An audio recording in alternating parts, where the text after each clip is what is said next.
It feels strange to say, but in a life I lived before this one, my sister and I had our weddings on the very same day.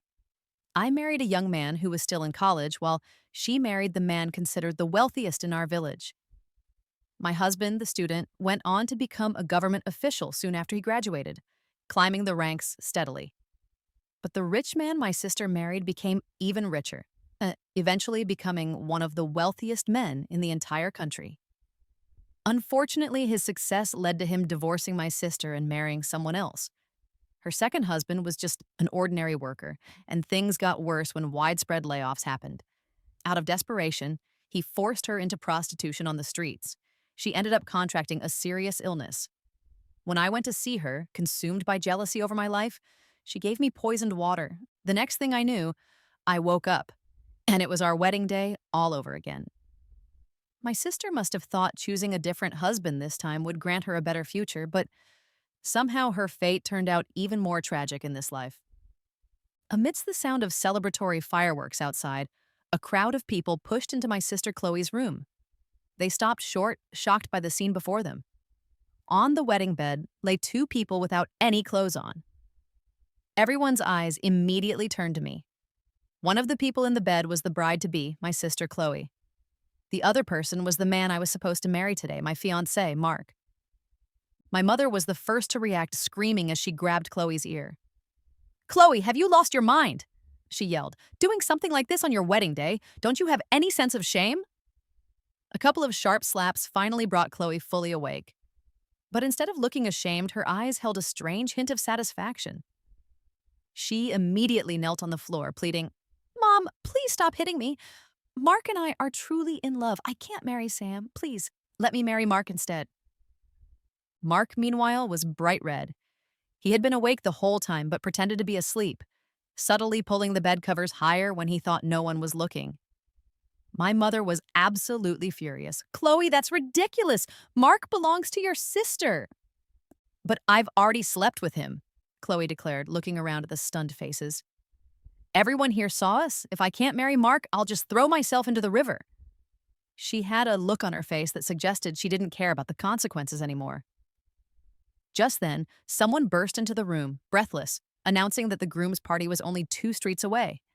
They urged us to get the bride ready quickly. My mother looked completely overwhelmed. Why did this have to happen today?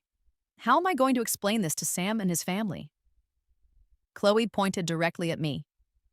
"Just let Anna marry him instead," she said casually. That's when it hit me. She must have been reborn too. We are twins, and people always said we were both quite pretty. When we reached 18, matchmakers constantly visited our house. To gather funds for our brother's education and eventual marriage, our mother had arranged for us to marry into 2 different families: Mark, the son of the village chief, and Sam, the son of the wealthiest family around. In my previous life, Chloe hadn't hesitated to choose Sam. Although Mark was the chief's son, he came from a poor family and wasn't considered good-looking. We even had to borrow money from my dowry to marry him. But Chloe came to regret her choice deeply when, just 2 years later, she and Sam divorced, right before his businesses took off, making him incredibly wealthy. Because I had married Mark, the college graduate who became a respected government official, I ended up being envied by everyone. So, in this new life, Chloe immediately chose Mark.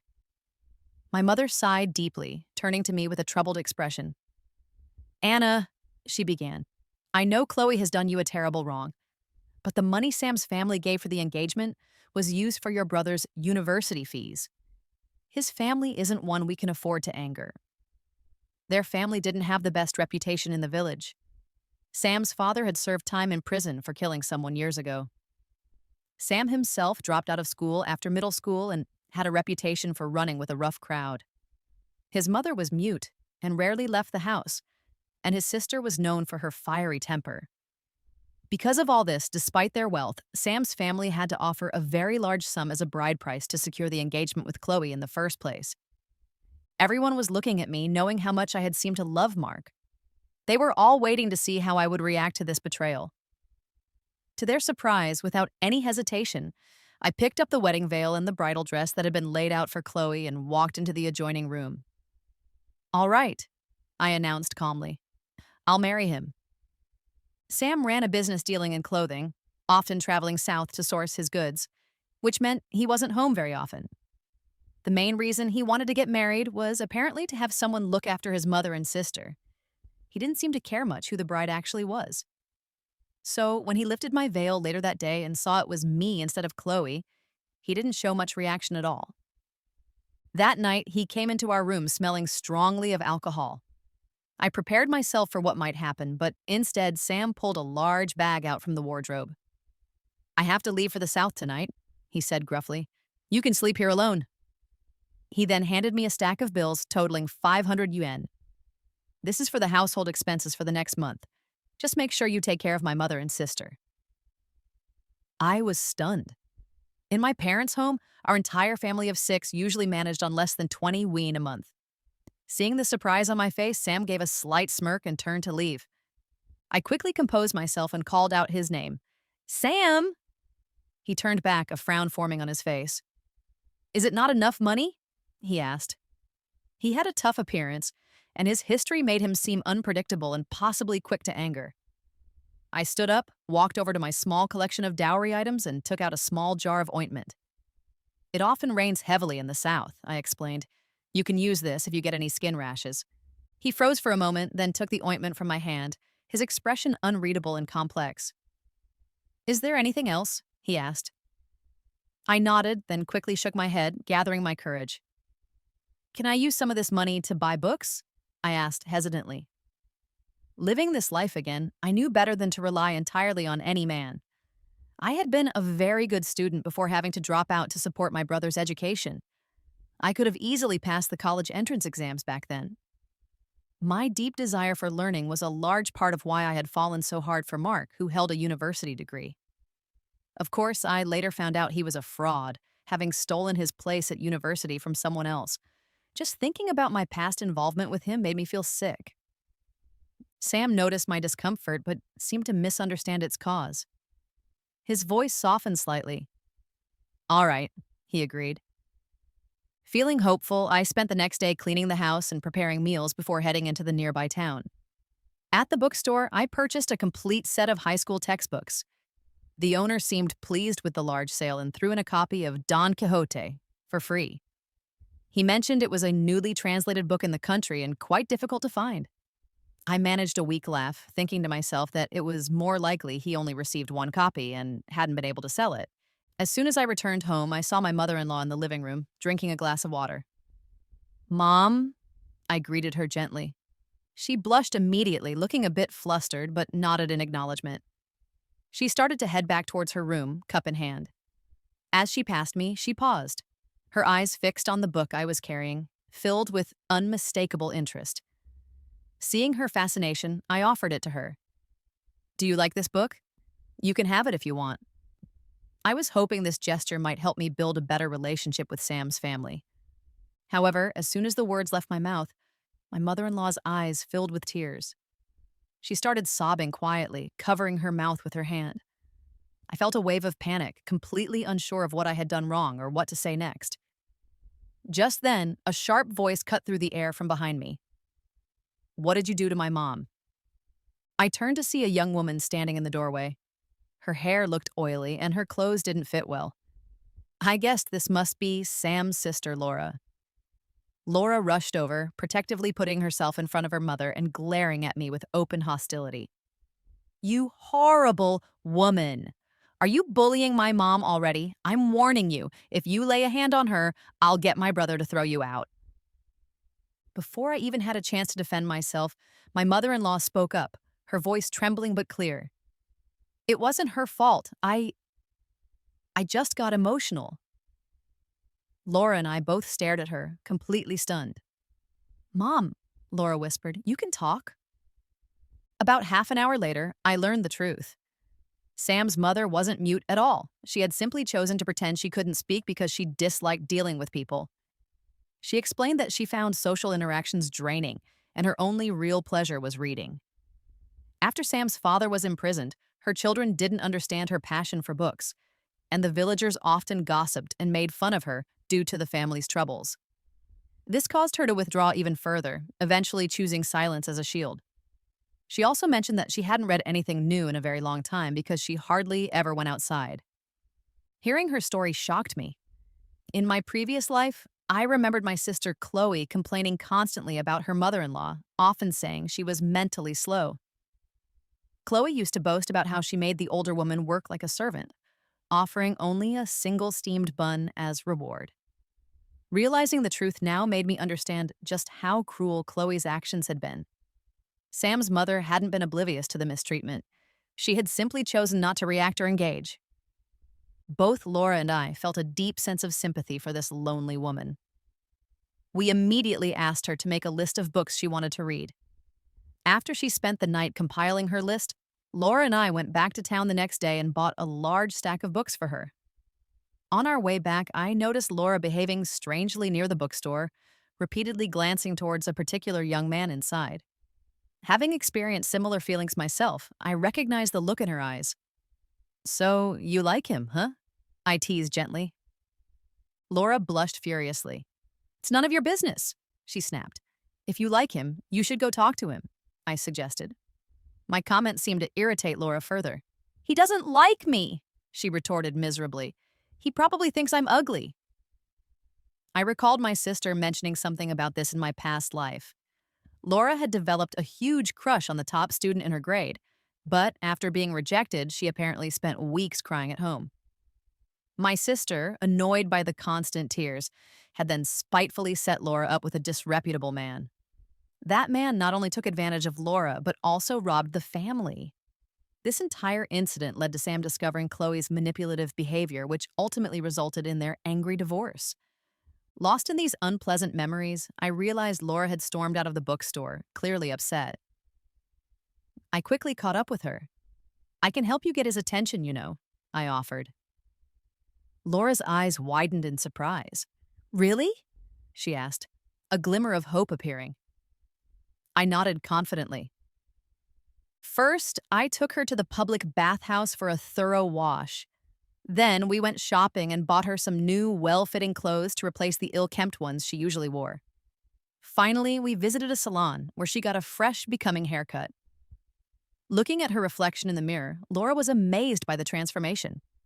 "Is this really all it takes? Will he like me now?"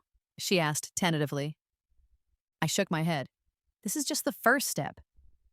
"What's the second step then?" she asked eagerly. "Go back to school and focus on your studies," I told her. "I heard he's the top student in his class. If you want someone like that to notice you, you need to aim to be at the top, too."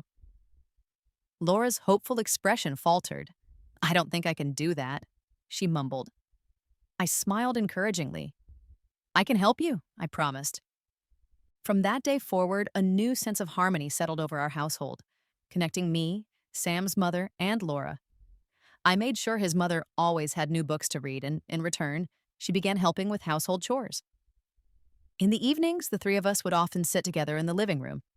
I would tutor Laura, helping her catch up on her studies, while Sam's mother quietly read nearby. One evening, Sam returned home unexpectedly from a business trip and walked in on this peaceful scene. He cleared his throat, and Laura immediately jumped up and ran over to hug him excitedly. "Brother, you're back!" she exclaimed. Sam looked down at her, his expression one of utter disbelief. "What in the world happened to you?" he asked, taking in her changed appearance. Laura grinned broadly. "It's all thanks to my sister-in-law," she declared happily. Sam's gaze shifted towards me, and I felt my cheeks grow warm. I quickly excused myself and retreated to my room. It wasn't long before Sam followed me in. He stood there for a moment and spoke, his voice softer than usual. "I heard about everything you've been doing. Thank you for taking such good care of my mother and sister." I waved his thanks away. "We're married," I said simply. "Your mother and sister are my family now, too. There's no need to thank me." Sam paused. Then a genuine smile touched his lips. "All right," he said. After that day, his attitude towards me noticeably shifted. He wasn't cold or distant anymore. Instead, he became much friendlier. He started coming home whenever his work allowed, and he often brought back small gifts for me from his trips. Over time, our life together began to feel increasingly normal, like that of any ordinary married couple. I slowly started to realize that Sam wasn't the intimidating or fearsome person others made him out to be. In fact, sometimes he could be quite endearing. Time passed quickly, and soon it was the customary day for a married daughter to visit her parents' home. I put on a nice new outfit Sam had bought me and gathered a variety of gifts to bring. Just as we were about to leave, my sister Chloe arrived, carrying only a small package containing 2 pounds of pastries. She looked somewhat worn down. Since the embarrassing incident on my wedding day, she and Mark had apparently decided against having a formal wedding ceremony. When she saw Sam standing next to me, she immediately lifted her chin, her expression turning haughty, and marched straight into the house without a word to us. To my surprise, my mother completely ignored Chloe and came directly towards Sam and me. She warmly took the gifts we brought and started chatting animatedly with Sam, asking about his business and well-being. Chloe, unable to stand being sidelined, interrupted impatiently. "Mom, aren't you going to ask about Mark too?" she demanded. Reluctantly, my mother turned towards her. "Oh, right. How has Mark been doing lately?" Chloe puffed out her chest proudly. "Mark just received notice," she announced loudly. "He's been assigned to a position in the county government office starting tomorrow. I have a feeling he's going to achieve great things. Within 5 years, I'll be the wife of an important official." Nobody else in the room seemed particularly interested in her announcement.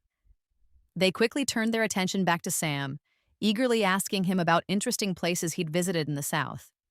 Annoyed at being ignored again, Chloe suddenly shouted my name, "Anna!" I looked up, meeting her gaze.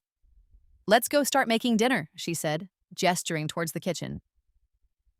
In our family, it was traditional for the women to handle all the cooking. So, Chloe and I went into the kitchen together. As I began washing vegetables and preparing to cook, she leaned in close and whispered conspiratorially, "It must be tough taking care of them, huh? His mother and sister aren't exactly easy people to deal with." I immediately understood her intention. She was trying to sow discord and make me unhappy. "Not really," I replied calmly. "My mother-in-law and sister-in-law are actually very considerate. They help out with the laundry and cooking. Laura especially always makes sure to share any nice food she gets with me. And I get to sleep in as late as I want. It's much better than having to wake up at 5 every morning to take care of an entire household." Chloe's expression soured slightly. She was the one living that life now. To marry Mark, you had to live with his parents and his 2 younger brothers, all of whom depended on her. She was responsible for all of the difficult and unpleasant chores. It had only been a short while, but she already had visible calluses on her hands from the constant work. She bit her lip, then forced a small, sharp laugh. "I heard Sam left on your wedding night to go do business," she continued, lowering her voice again. "Do you know why he likes traveling to the South so much? It's because there is a woman named Sarah who works closely with him. Apparently, Sam is quite fond of her." Hearing that name made me pause in my work. Sarah. In my previous life, she had become Sam's second wife. It was common knowledge back then. As Sam grew from a small-town businessman into one of the country's wealthiest individuals, Sarah was constantly by his side. Seeing my reaction, Chloe pressed on, clearly enjoying herself. "Sam treats Sarah really well, you know. He takes her everywhere with him on his business trips. And she even manages all his money. You know what they say, where a man's money is, that's where his heart is, too." A cold feeling spread through me, and I bit my lip hard to keep my composure. Just then, the kitchen door swung open, and Sam walked in, his expression dark and unreadable. Chloe instantly fell silent. She clearly had unpleasant memories associated with Sam and seemed genuinely afraid of him. I remembered how, in our past life, after their divorce, Sam had used certain tactics to intimidate her, ensuring that even when she fell on hard times, she never dared to cause trouble for her wealthy ex-husband. Sam walked directly over to Chloe and said something to her in a low, cold voice that I couldn't quite hear. All the color drained from Chloe's face and her hands clenched into tight fists. "Sam, you wouldn't dare," she stammered, before turning and fleeing from the kitchen in tears. I stood there, stunned, staring at Sam. "What did you say to her?" I asked, bewildered. Sam just shrugged nonchalantly. "I told her that if she keeps spreading nonsense, I'd cut her tongue out." I was speechless for a moment. Then my mother called from the other room. Anna, don't bother cooking. Sam is taking us all out to eat at a restaurant. I nodded and turned to leave the kitchen, but Sam quickly stepped forward and gently took my hand, stopping me. You believed it, didn't you? He asked, his gaze searching mine. What she was saying about Sarah? I shook my head. No, I lied, though a seed of doubt had been planted. Then why do you look so upset? He pressed. I thought for a moment, then decided to be direct. Sam, I said quietly, if you really do develop feelings for Sarah, I can step aside. We can get a divorce. His expression immediately turned anxious. Why would you even think that? He asked, his voice urgent. There's nothing going on between Sarah and me. I let her handle some of the finances because she has a good head for business, and she's involved in the industry too. There are other people on my team besides her. I don't like her like that, Anna, really. His earnestness surprised me. We had been living together for some time now, but this was the first time he had spoken so openly and at such length about his feelings or business. After listening to his explanation, I nodded slowly. Okay, I said quietly, then added, but if you ever do fall in love with her, I will divorce you. Just don't. I hesitated, wanting to say, don't treat me the way you treated Chloe in our past life. But before I could finish the sentence, his lips were suddenly on mine, warm and firm. A wave of heat rushed through me, from my mouth all the way to my ears. When he finally pulled back, his expression was still serious, almost stern. Let me say it again, he stated firmly. I don't like her. I like you. I felt dizzy, unsure if it was from the unexpected kiss or the impact of his words. I like you. After that day, Sam did start to keep a more professional distance from Sarah. He retrieved the funds he had entrusted to her, insisting that he wanted me to manage the family finances instead. I worried that this decision might negatively impact Sam's path to becoming a hugely successful businessman, so I tried to persuade him otherwise. You don't need to worry about the money, I told him. Sarah is clearly very skilled at handling business finances. Perhaps she should continue managing it. But no matter how I tried to reason with him, Sam refused. He insisted that it was his duty as a husband to be transparent about finances with his wife, and that maintaining overly close business dealings with another woman wasn't appropriate. His unexpected traditional stance gave me an idea. I remembered hearing news reports from the year Sam had passed away in my previous life, mentioning that housing prices in the capital city were beginning to surge dramatically. So, using the excuse of wanting to show Laura the top universities, I took her on a trip to the capital. While there, I used a significant portion of Sam's savings, which he had given me to manage, to purchase several properties in promising locations. When we returned home, I heard that Sam was planning to completely cease his business partnership with Sarah.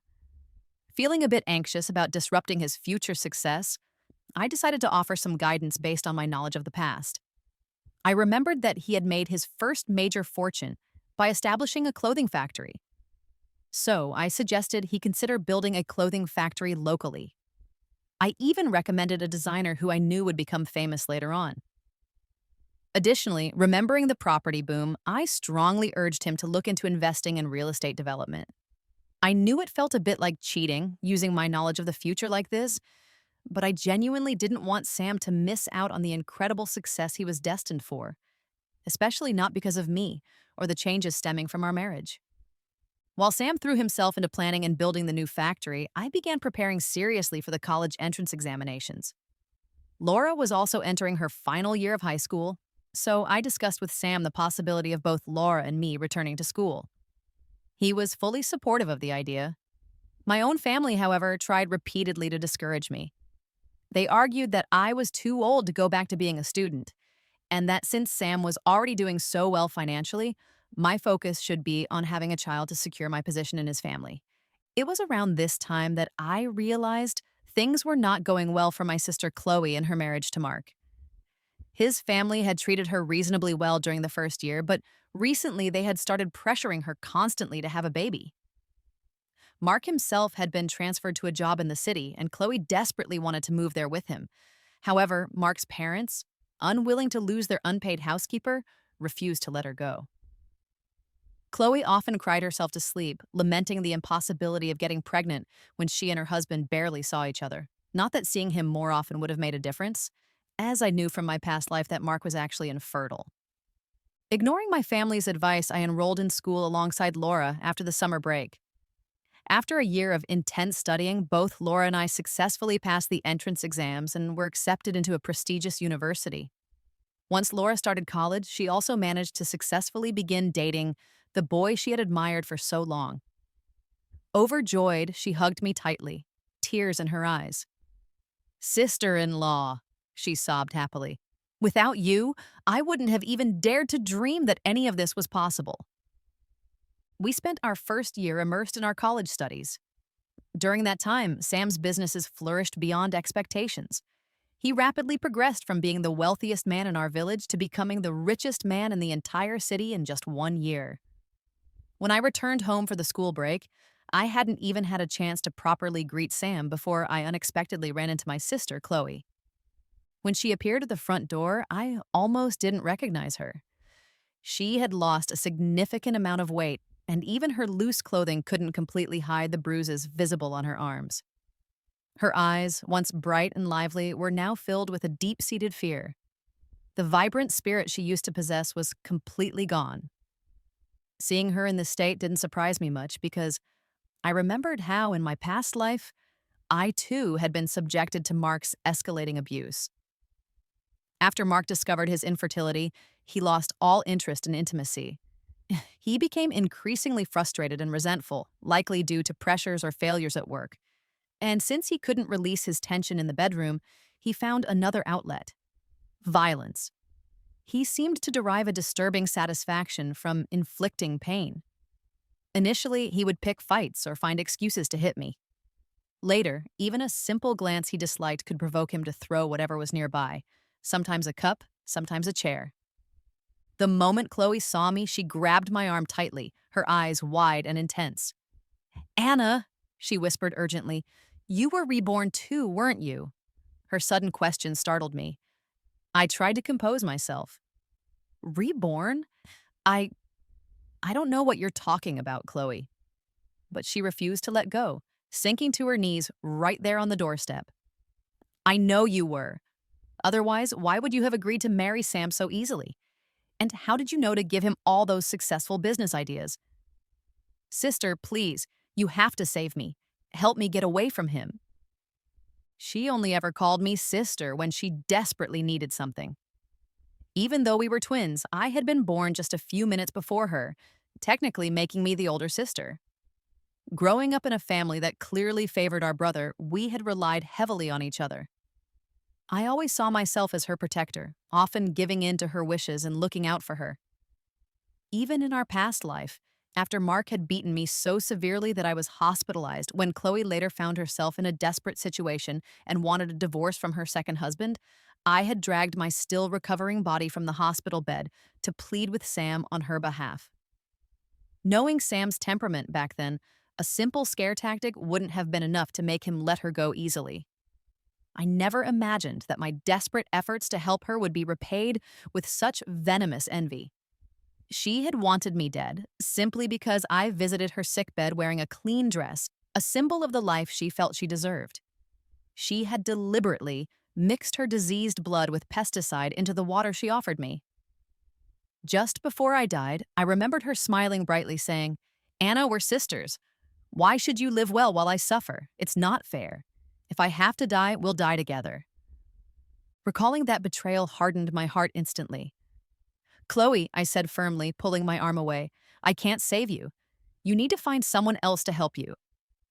"No, sis, you can't just ignore me," she cried, tears and mucus smearing my clothes as she clung to me again.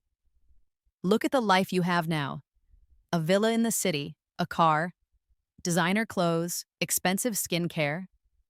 This was all supposed to be mine. I let you have it. You swapped lives with me. You owe me." My patience finally snapped. "What do you mean I swapped lives with you?" I demanded.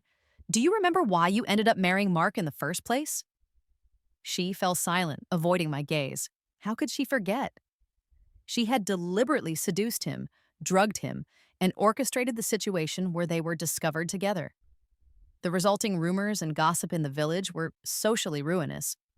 Even though I ended up marrying Sam, the public talk still focused heavily on me, the jilted fiancé. Many people scolded me behind my back, blaming me alongside Chloe and Mark, even though I was just as much a victim of her scheme. Her crying stopped abruptly and her mouth opened as if to argue, but then she seemed to change tactics, clinging to me even tighter. Anna, I know you have a way to stop Mark from hitting me. You have to tell me. If you don't, I'll tell everyone about Sam's past. I froze. What past? According to Chloe, Sam had been involved in smuggling illegal goods when he first started his business. She claimed that if she reported this to the police, he would undoubtedly be arrested and imprisoned. I doubted she had any concrete proof. If she really possessed such damaging information, why hadn't she used it already, despite enduring so much abuse from Mark? She quickly added that by the time she and Sam divorced in the previous life, he had already managed to cover up those early activities. Checking the timeline in my memory, her claim seemed plausible. For Sam's sake, I couldn't risk it. I sighed heavily and told Chloe, if you really want to get rid of Mark for good, there's only one way. You need to report that there's a body buried under the persimmon tree in his family's yard. In my last life, when I could no longer endure Mark's beatings, I had decided to seek a divorce. I went to his government office and discovered everyone there calling him Ken. That's when I realized the truth. Mark had never actually passed the college entrance exam himself. His father had arranged for him to take the place of the real Ken, who had legitimately earned the university spot. Ken was also from our village, an orphan who had mysteriously disappeared about 3 years prior. After uncovering this, I accidentally overheard a conversation between Mark and his father.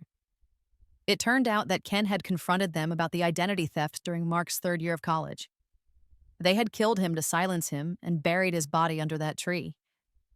When I found out, I tried to go to the police, but Mark's family discovered my intentions.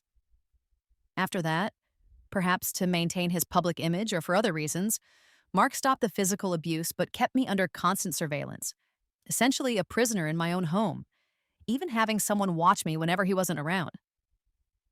Seeing how desperate Chloe seemed to escape Mark now, I honestly believed she would report him. But she didn't. Instead, she went straight to Mark and told him everything I had revealed. 2 days later, Chloe rushed to my house claiming our mother was suddenly very ill and asking me to accompany her to the hospital immediately.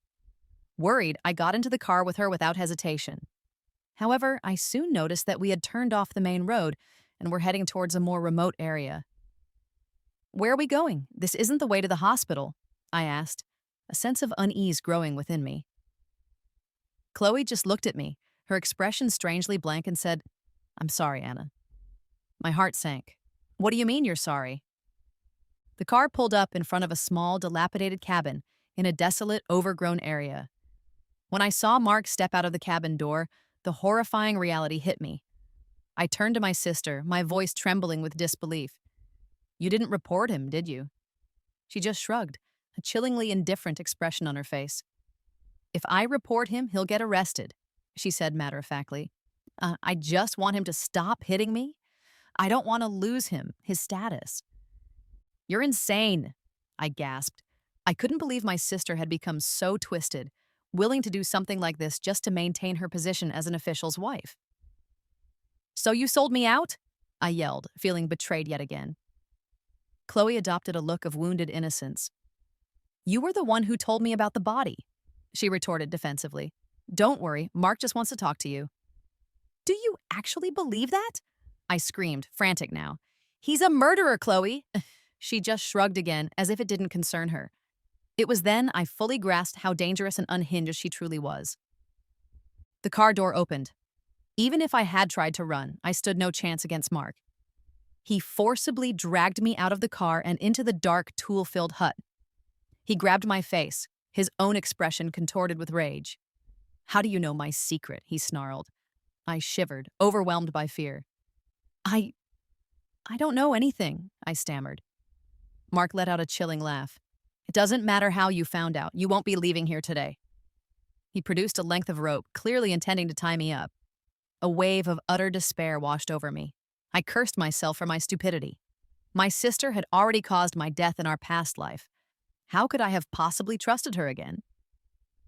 Tears began streaming down my face.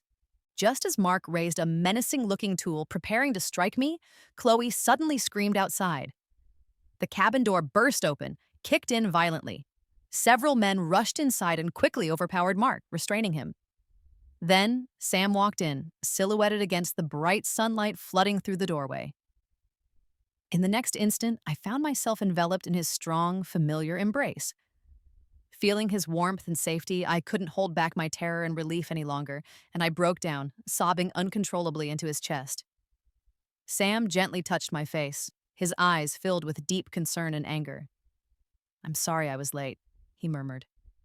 I shook my head against his shoulder. "No," I choked out. "You were right on time."